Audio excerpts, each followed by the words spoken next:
अस्सलाम वालेकुम। Walk and talk cricket के साथ तौसीफ़। आज हम बात करेंगे खुशदिल शाह के ऊपर। Khushdil Shah left arm left hand batsman और लेफ़्ट आर्म पहले चाइनामैन करते थे, अब लेफ़्ट आर्म ऑर्थोडॉक्स करते हैं। तो ऑब्वियसली उनको अभी नारे भी लगाए गए पर्ची पर्ची, और आउट होने पे हमारे अपने तमाशाइयों ने क्या कहते हैं खुशी का इजहार भी किया, तो which was embarrassing for him and embarrassing for us as a nation as well. तो खुशदिल शाह का केस क्या है? अच्छा, खुशदिल शाह जो हैं वो माशाल्लाह लिस्ट ए के बड़े अच्छे बैट्समैन हैं। इनके जो वनडे क्रिकेट है उसमें 90 का स्ट्राइक रेट है। उनकी 8 या 9 100 हैं उनके। एवरेज भी 40 से ऊपर है, मतलब good, he had very good stats in one day cricket. फिर सिक्स हिटिंग के लिए मशहूर हैं। उनका जो बैटिंग का स्टाइल है, जिस तरह वो ऑन द अप हिट्स मारते हैं, उसके लिए मशहूर हैं। गेम चेंजर टाइप के हैं कि वो 2-4 ओवर में फास्ट बॉलर स्पिनर दोनों को एक साथ अच्छा खेलते हैं। तो way it all went wrong अगर हम देखें तो ज़ाहिर है कि सारे लोग खुशदिल को क्रिटिसाइज़ कर रहे हैं और सिलेक्टर मोहम्मद वसीम को क्रिटिसाइज़ कर रहे हैं, लेकिन to be fair there are lot of other factors as well. अच्छा, अब एक प्लेयर जब आउट ऑफ फॉर्म हो जाता है तो उसको किस तरह वापस फॉर्म में लिया जाए, ठीक है। तो इसमें जो सबसे ज़्यादा आपकी जो ज़रूरत होती है, आपको मेंटल स्किल्स कोच की ज़रूरत होती है या आपको मेंटोर्स की ज़रूरत होती है। अब मसला ये है कि हमारे जो हेड कोच हैं सकलैन भाई, बड़े अच्छे कोच हैं, ओवरऑल स्पिन बॉलर्स के बड़े अच्छे कोच हैं, लेकिन उनका कोई हेड कोचिंग का इतना एक्सपीरियंस है नहीं। इंग्लैंड के साथ भी वो कंसल्टेंट थे और वैसे भी वो टीम्स के साथ कंसल्टेंट ही रहे। That is a completely different role. आप एक बॉलर के साथ काम कर रहे हैं एज अ हेड कोच, आपने स्ट्रेटजी बनानी होती है, प्लेयर्स को मैन मैनेजमेंट चाहिए, और इसी तरह की सिचुएशन में प्लेयर्स से आपने बेस्ट परफॉर्मेंस लेनी होती है। अब वो ये है कि लोगों ने शुरू से ही खुशदिल को क्रिटिसाइज़ करना शुरू कर दिया था। खुशदिल, इफ्तिखार लोगों की टारगेट हिट पे थे, और आसिफ अली। इफ्तिखार थोड़ी सी फेस सेविंग कर गए क्योंकि उनको थोड़ी बहुत बॉलिंग भी करा ली, और आसिफ अली 2-4 मैचेस में छक्के छक्के मार गए, तो वो भी थोड़ी सी फेस सेविंग हो गई। लेकिन खुशदिल बेचारे फंस गए। अब खुशदिल ने कोई 20 T20 मैचेस खेले हैं और 5 डिफरेंट पोजीशंस पे बैटिंग की है, चौथे से लेकर 8वें तक। तो there I am not saying कि उसको चांस नहीं मिला, that is enough chance. 20 matches बहुत होते हैं और उसकी एवरेज भी 20 ही है, that's not too bad in T20।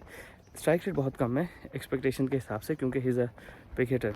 अब प्रॉब्लम यहाँ पे ये है कि मोहम्मद यूसुफ जिस तरह हमारे हैं, तो वो अकेडमीज़ के साथ काम करते रहे, लेकिन Mohammad Yousuf was a natural player, तो उनको खुद को जो है वो उनको इतना मसला नहीं हुआ होगा कभी भी बैटिंग में रन्स कहाँ से लेने हैं, किस तरह लेने हैं। He would find a way because exceptional hand and eye coordination, exceptionally talented batsman.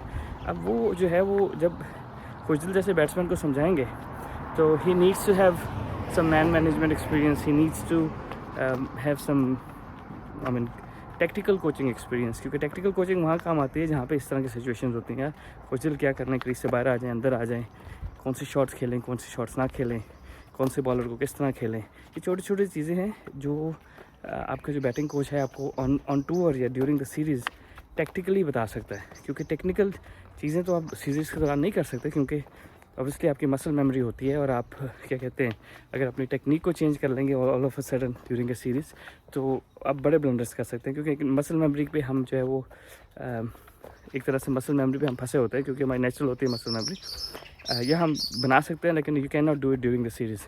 तो इसमें टेक्निकल होती है सिचुएशन, जिस तरह है कि अगर वो उनसे कोई हिट नहीं लग रहा तो उनको कह सकते हैं कि यार मतलब जल्दी खेल रहे हो, देर से खेल रहे हो, बड़ा स्वीप ना मारो, छोटा स्वीप ना मारो। I mean there lot of things कि किस तरह जो है वो अपने आप को जो है ना वो ऑफ स्ट्राइक किया जाए। क्योंकि खुशदिल का सबसे बड़ा मसला हिटिंग का नहीं, सबसे बड़ा मसला ये कि he can't rotate the strike, और maybe it is in his head मेरे हिसाब से। और उसके लिए आपको जो है ना वो स्किल्स, मेंटल स्किल्स का भी कोच चाहिए, and I think that's where we struggled. Similarly Haider Ali बेचारे आए थे, वो भी इन एंड आउट हो गए अगेन, उसके ऊपर भी बहुत प्रेशर था। तो अपने ही प्लेयर्स को हमने प्रेशर में डाला हुआ है काफ़ी ज़्यादा और इसीलिए तो हमारे साथ कोचेज़ होते हैं। And that's way I think कि अगर हम देखें तो खुशदिल का शायद यही केस है कि खुशदिल के पास शायद एडवाइस इतनी अच्छी नहीं है इस time. Obviously he is in a rut right now, like वो एक दलदल में फंसे हुए हैं, ना रन्स हो रहे हैं, फील्डिंग भी उतनी अच्छी नहीं कर पा रहे जितनी कर सकते हैं। एक मुझे है कि यार शायद अगर उनसे ये बॉलिंग करा लेते, क्योंकि is a left arm spinner right, जहाँ पे मोहम्मद नवाज सक्सेसफुल थे वहाँ पे इनको मेरा ख्याल है कि कराया जा सकता था। क्योंकि बाबर आजम ने हमारे मेजॉरिटी ऑफ द मैचेस, अभी आखिरी 2-3 को छोड़ के, जैसे मैं पहले कहता था, सारे मैचेस में सिर्फ 5 ही बॉलर यूज़ किए, ठीक है। तो छठे का तो चांस ही नहीं लिया उन्होंने मेजॉरिटी ऑफ द मैचेस में। तो जहाँ पे वो अच्छा गेंद कर रहा था नवाज़, वहाँ पे इनसे किया जा सकता था, कोई मसला नहीं था। तो मेरा ख्याल है कि वहाँ पे थोड़ा सा अगर ये बॉल भी करते एज एन, आपको थोड़ा सा कॉन्फिडेंस आ जाता। और बुरे बॉल नहीं कर रहे, वो PSL में उन्होंने बड़े अच्छे बॉल किए।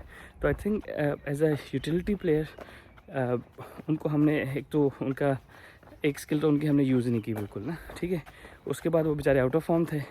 That is where you really need the other skill. जिस तरह अभी आप देखें तो इफ्तिखार है, तो उन्होंने थोड़ी सी बॉलिंग की, तो ये हो गया कि अब हमें इफ्तिखार की वैल्यू नज़र आना शुरू हुई है कि यार इफ्तिखार रन तो करता है, लेकिन बड़े स्पेशली अगर लेफ्ट हैंड बैट्समैन है तो फंसा भी लेगा। और मतलब यू आर कॉन्फिडेंट कि यार he can ball 4 overs if you need, right.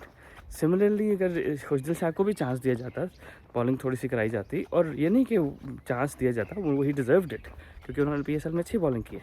तो शायद मेरा ख्याल है कि उनकी जो कॉन्फिडेंस है ना वो वापस आ जाता। तो अभी सिर्फ यही मसला है, I personally think that he has the skills. मैं थोड़ा सा ज़रा कोचिंग में काफ़ी अर्से इन्वॉल्व रहा हूँ। आई डोंट थिंक कि स्किल्स का इशू है, उसके पास स्किल्स हैं। उसको जो है वो एग्जीक्यूशन जो थोड़ी सी है ना, एग्जीक्यूशन प्लान्स वगैरह वो थोड़े से उसको अपने चेंज करने पड़ेंगे। और उसको कॉन्फिडेंस देने की बात है। आई गेस कि उनको खिला के तो कॉन्फिडेंस दिया जा रहा है, लेकिन मसला ये होता है कि एक बंदा स्ट्रगल कर रहा होता है तो आपने उसको ऑप्शंस देने होते हैं कि यार ये और ये आपके सॉल्यूशंस हैं। तो आई पर्सनली थिंक कि हमारी जो कोचिंग स्टाफ है शायद इतना स्किल्ड नहीं है। और अगर हमारे साथ प्रॉपर कोचेज़ हों जो एक्सपीरियंस्ड हैं, और स्पेशली अगर हमारे पास स्किल्स मतलब मेंटल स्किल्स कोच हो, तो जिस तरह के हमारे जो यंग प्लेयर्स हैं जो आउट ऑफ फॉर्म हो जाते हैं या फंस जाते हैं, जिनको अपने ही प्रेस और अपने ही लोग जो है वो लान तान कर रहे होते हैं, ये प्लेयर्स थोड़े से उसमें वापस आ जाएंगे। तो आई होप कि, क्योंकि मेरे ख्याल टीम तो न्यूजीलैंड के लिए तो टीम निकल गई है, तो उसमें तो खुशदिल हैं, तो ये कल निकलना है उन्होंने। तो आई होप कि उनको यहाँ पे भी अपॉर्चुनिटी मिले। और ग्राउंड्स भी थोड़े से छोटे हैं उनके हिसाब से, विकेट्स भी थोड़े सीधे होते हैं। तो आई होप कि he gets an opportunity. Number 4 पे उनके सबसे अच्छे रिकॉर्ड्स हैं, क्या 48 की एवरेज है, 4-5 इनिंग्स खेली हैं उन्होंने। तो आई होप कि उनको अपॉर्चुनिटी दी जाए ताकि वो वर्ल्ड कप से पहले फॉर्म में आ जाएँ। अगर यहाँ पे भी वो रन्स नहीं करते तो it's better not to embarrass him any more, and उसको टाइम दिया जाए और इंशाल्लाह वो दोबारा टीम में वापस आएँ बाद में। तो चलें, मैंने कहा कि खुशदिल शाह के ऊपर भी एक थोड़ी सी बना लें एपिसोड। उनका बिल्कुल आउट ऑफ फॉर्म है, उनका भी कसूर है, लेकिन मेरा ख्याल है कि जितना उनका कसूर है उतना ही हमारे कोचेज़ की इनेबिलिटी है कि वो उनको उस तरह सपोर्ट नहीं कर रहे या उस तरह की स्ट्रेटजीज़ नहीं दे रहे। चलें, अपना ख्याल रखिएगा, इंशाल्लाह हम वीडियोज़ बनाते रहेंगे। अस्सलाम वालेकुम।